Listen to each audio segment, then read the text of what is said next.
The world is changing fast, but you can learn it at a slower pace. Special English. Please note that the following stories are read by AI, but all information has been written and verified by professional editors. You are listening to Special English. China's third-generation, independent superconducting quantum computer, Origin Wukong, has been initially equipped with artificial intelligence computing capabilities, marking a major step forward from usable to user-friendly for China's homegrown quantum computing power. The breakthrough, announced by the Anhui Provincial Key Laboratory of Quantum Computing Chips in East China, enables China's own quantum computing power to systematically integrate into the AI application ecosystem. For the first time, Guo Guoping, director of the lab, said that the fusion of quantum computing and AI is an important direction for the next generation of computing revolution. Their complementarity provides a new path to break through traditional computing power bottlenecks and technological limitations. To facilitate this integration, the research team launched several quantum AI tools, including the Origin Brain Quantum Knowledge Large Model and the QPanda 3 Runtime MCP service. Origin Brain is specifically designed to serve quantum computing researchers, educators, and developers, providing efficient and accurate intelligent knowledge services that lower the barriers to learning and research in the quantum field. Meanwhile, the QPanda 3 Runtime MCP allows users to submit tasks through natural dialogue, enabling quantum computing power to be available on demand, and significantly improving the ease of use of quantum computers. The 72-qubit Origin Wukong is a programmable and deliverable superconducting quantum computer. It has provided quantum computing services to over 47 million visits from 163 countries and regions worldwide since its launch in January 2024. Looking ahead, the research team is exploring quantum AI hybrid algorithms for sectors such as electric power, finance, and industry, aiming to provide more precise and efficient support for industry decision-making.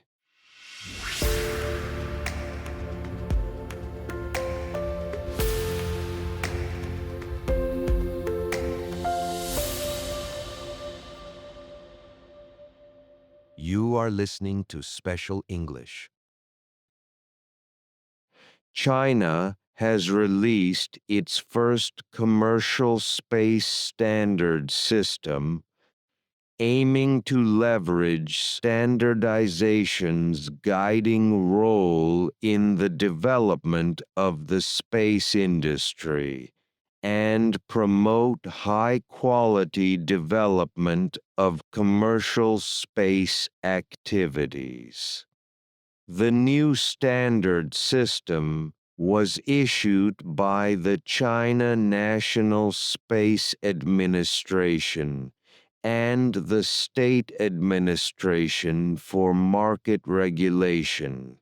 It focuses on carrier rockets, satellites, launch sites, application services, and industry governance.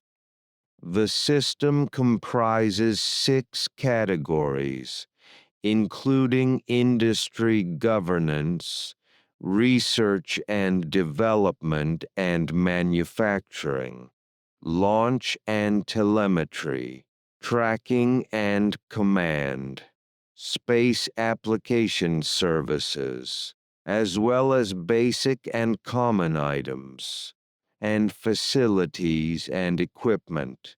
It plans for over 1,000 standard items, covering international and national standards at various levels.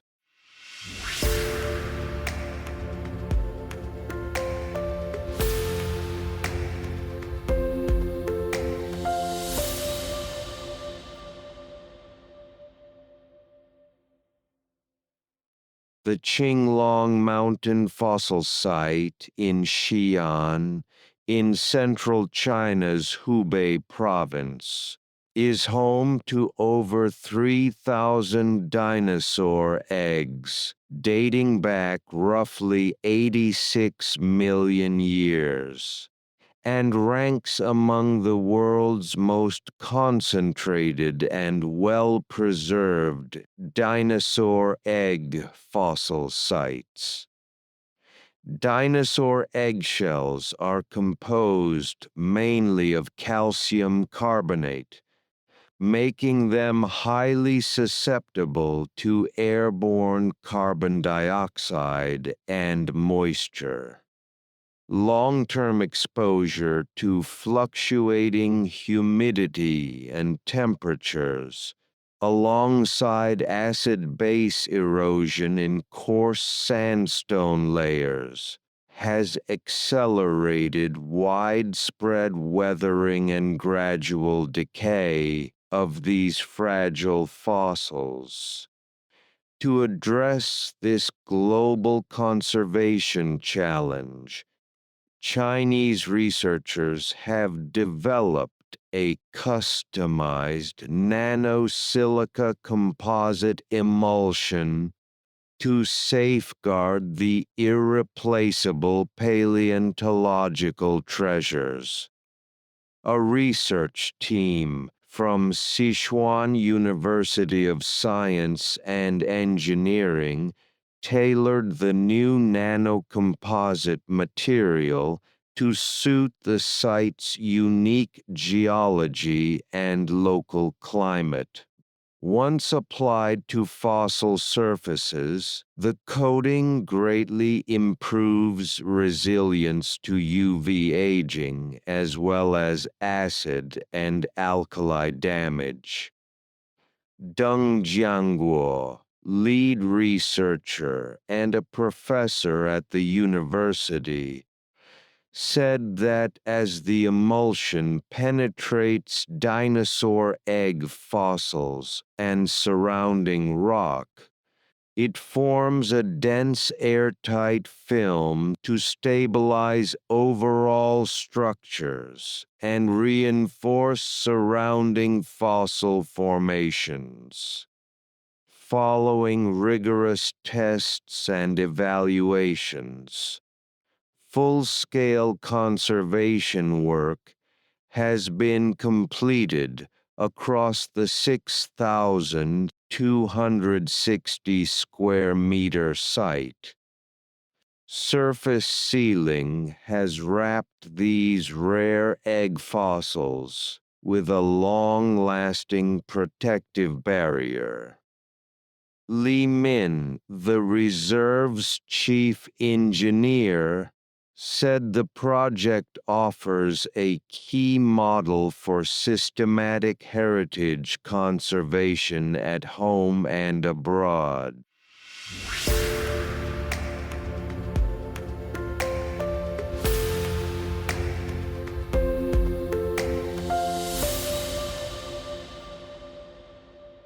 You are listening to Special English. According to a new study, more than two-thirds of the permafrost in northeast China has changed stability over the past 2 decades, driving a fundamental shift in the region's vegetation, with grasslands shrinking, shrubs spreading, and broadleaf forests expanding at the expense of coniferous trees.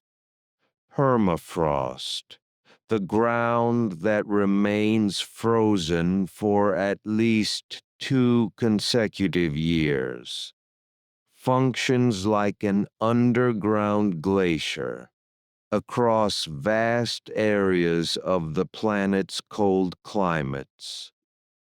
However, new research from Northeast Forestry University shows that in the active permafrost zone, which accounts for about 18.8% of the study area, nearly 67.5% of permafrost experienced at least one shift in stability between 2000 and 2024. In some areas, it fluctuated between unstable and semi-stable states as many as 4 times over the study period. Shan Wei, a professor at Northeast Forestry University and corresponding author of the study, said that permafrost change explains vegetation succession better than previously understood. This requires a coupled underground above-ground perspective in cold region ecosystem management.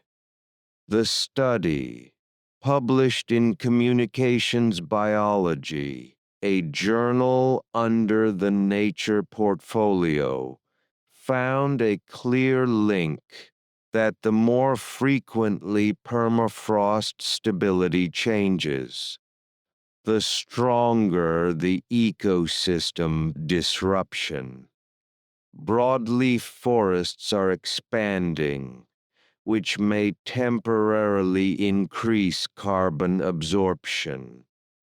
But as permafrost thaws, water tables can drop, and ancient stored carbon can be released, making the region's carbon balance increasingly uncertain.